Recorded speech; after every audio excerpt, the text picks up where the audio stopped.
अभिवादन साथीहरू। म बलदीप राई। पृथ्वीनारायण शाहको जुन राजनीतिक अभियान थियो, यो अभियान एकीकरण थियो कि राज्य विस्तार थियो?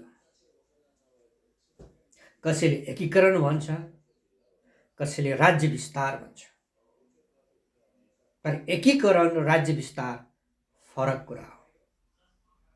एकीकरण भनेको एकीकृत हुन आउने पक्षहरूको मौलिक आधारभूत अस्तित्वहरू कायम हुने गरी निर्माण हुने आपसी मिलन नै एकीकरण हो। त राज्य विस्तार भनेको कुनै एउटा राज्यले अरू राज्यलाई आफ्नो प्रभुत्वमा ल्याउनु हो, आफ्नो राज्यमा गाभ्नु हो। त वास्तवमा पृथ्वीनारायण शाहले नेपालमा भएका ती साना साना राज्यहरूसँग एकीकरण गरेका थिए कि ती राज्यहरूलाई आफ्नो प्रभुत्वमा, आफ्नो साम्राज्यमा गाभेका थिए? पक्कै पनि स्वाभाविक रूपमा पृथ्वीनारायण शाहले एकीकरण गरेका थिएनन्। पृथ्वीनारायण शाहले राज्य विस्तार गरेका थिए, अरू राज्यहरूलाई आफ्नो राज्यमा जबरजस्त गाभेका थिए, भूगोल गाभेका थिए। खैर, केही छैन, त्यो इतिहास हो। तर आजको युगमा तपाईँ हामीले एउटा त्यस्तो भाष्य निर्माण गर्नु छ। यदि त्यो भाष्य निर्माण गरेनौँ भने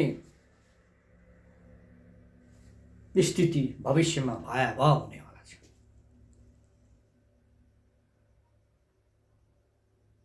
स्थिति, भविष्यको स्थिति भयावह गन्जागोल हुने अवस्था छ। त त्यो भाष्य के हो भन्दाखेरि गोर्खा राज्यले लिम्बुवान राज्यलाई गाभेको होइन कि लिम्बुवान राज्यमा गोर्खा राज्य गाभिएर अहिलेको मेचीदेखि महाकालीसम्मको भूखण्ड नेपालको निर्माण भएको हो भन्ने भाष्य निर्माण गर्नु छ। काठमाडौँले मधेस गाभेको होइन, काठमाडौँ मधेसमा गाभिएर हिमाल र तराई भएका नेपाल निर्माण भएको हो भन्ने भाष्य हामीले निर्माण गर्नु छ। त्यो किसिमको राज्य संरचना हामीले बनाउनु छ। अनि मात्र यो देशमा राष्ट्रिय एकताको भावना मजबुत हुन्छ। राष्ट्रिय एकताको भावना मजबुत हुन्छ अनि हामी सबै सारा नेपाली हौँ भन्ने भावना जागृत हुन्छ। त्यसले मात्र नेपाल राज्यको आयु दीर्घायु हुन्छ, अनन्त हुन्छ। यो हामीले गर्ने कि नगर्ने, गर्ने कि नगर्ने? यदि यो भाष्य निर्माण नगर्ने हो भने, यदि यो भाष्य निर्माण नगर्ने हो भने नेपाल राज्यको के अर्थ? यदि उत्पीडित जनताहरूको स्थान यो देशको राज्य सत्तामा हुँदैन भने नेपाल हामीलाई किन चाहियो? यदि नेपाल स्वतन्त्र र सार्वभौम भएर बाँच्न सक्दैन भने हामीलाई विश्व किन चाहियो? हामीलाई नेपाल चाहिन्छ। त्यसकारण उत्पीडित समुदायहरू जसलाई पृथ्वीनारायण शाहले जो जबरजस्ती उसको गोर्खा राज्य विलय गराएका थिए, ती उत्पीडित समुदायहरूको स्थान यो देशको राज्य सत्तामा हुनुपर्छ। हामीलाई विश्व चाहिन्छ। त्यसकारण नेपाल स्वतन्त्र र स्वाधीन हुनुपर्दछ। अब यो किसिमको भाष्य, यो किसिमको राज्य संरचना कसरी निर्माण गर्ने, कसले निर्माण गर्ने? प्रश्न गम्भीर छ। हामी नेपाल जनमुक्ति पार्टी एउटा त्यस्तो राजनीतिक पार्टी हो जसको पोलिटिकल आइडियोलोजी भनेको मल्टिनेसनल डेमोक्रेसी एन्ड सोशलिजम, बहुराष्ट्रिय लोकतन्त्र। यसले मात्र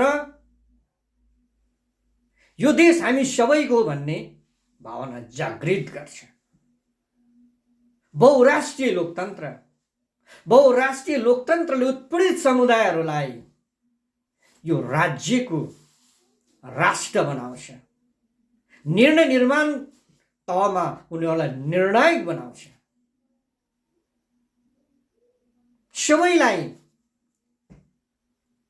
यो देश हाम्रो हो भन्ने भावना जागृत गराउन प्रेरित गर्दछ। जबसम्म यो मुलुकमा मल्टिनेसनल डेमोक्रेसी हुँदैन, बहुराष्ट्रिय लोकतन्त्र हुँदैन, तबसम्म यो देश हामी सबैको हो भन्ने भावना जागृत हुँदैन।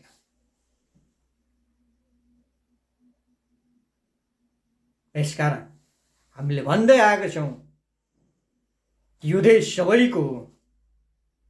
यदि यो देश सबैको हो भने यो देशको निर्णय निर्माणको तहमा सबै उत्पीडित समुदायहरूको निर्णायक राजनीतिक भूमिका स्थापित हुनुपर्दछ। सबै समुदायहरू यो देशको मालिक हुनुपर्दछ। सबै समुदायहरू, उत्पीडित समुदायहरू यो देशको राज्य, यो देशको नीति निर्माणको तहमा निर्णायक हुनुपर्दछ। अनि मात्र यो देश हामी सबैको हो भन्ने अपनत्व कायम हुन्छ। त्यसकारण हामी भन्दै आएका छौँ, सबैभन्दा महत्त्वपूर्ण चिज भनेको संसारमा जनता हो। जनता, कुनै पनि राज्य जनताको लागि हुनुपर्दछ, जनता राज्यको लागि होइन। जनताको आकांक्षा, जनताको अधिकार पहिचान के हो, त्यो अनुसार राज्य व्यवस्था निर्माण हुनुपर्दछ। अनि मात्र त्यो देशको सार्थकता हुन्छ, त्यो देशको राज्य सत्ता टिकोपन हुन्छ। र यो अभियानमा हामी लागि परेका छौँ। यो देश हामी सबैको हो भन्ने किसिमको एउटा राष्ट्रिय एकताको भावना पैदा गर्ने राजनीतिमा हामी लागेका छौँ। धन्यवाद।